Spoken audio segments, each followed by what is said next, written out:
আপু তো অনেক এক্সপার্ট, সবই পারেন, এ টু জেড আপনি করেন? জি আমি করি একা হাতেই সব? সব। খুব ভালো বিষয়টা, একা হাতেই উনি কাটেন এবং একা হাতেই উনি সবকিছু করেন, দিয়ে থাকেন। ছোট না, আমি অনেক দিন ধরে এই কাজ করি, আমার ব্যবসা মোটামুটি 14 বছর চলছে, আমি এটা নিজেই করি। আনন্দের সহকারে। জি অবশ্যই। আপু কি কি মুরগি বিক্রি করেন আপনি? ব্রয়লার, সোনালী, লেয়ার, হাঁস। হাঁস মুরগি সবই বিক্রি করেন? বাজারের তুলনায় একটু কম দেন না একই?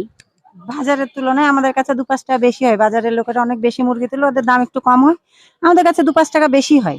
আচ্ছা, এটা ভালো কথা, সত্যতা বলে আর কি ব্যবসা করছেন, খুব ভালো বিষয়। আপু কয়টায় আসেন, কয়টায় যান? আমি আসি সকাল 9টায়, যাই হচ্ছে 2:30, 2:45। হাফ বেলা কাজ করলে আপনার খরচ চলে আসে। আলহামদুলিল্লাহ হয়। আপু এই মুরগিগুলো কোথায় থেকে আসে? আমাদের এখানেই সব দিয়ে যায়। পাইকারি? হ্যাঁ পাইকারি। লোকেশনটা একটু বলবেন। কেদুর মোড় বউ বাজার। 13 বছরের ব্যবসার এক্সপিরিয়েন্স কি আপু আপনার? আলহামদুলিল্লাহ ভালো। আসলে কোনো কাজ ছোট না, দেখুন আপু একজন মহিলা মানুষ হয়ে মুরগি বিক্রি করতেছে, এখান থেকে তিনি ভালো একটা লাভবান হয়।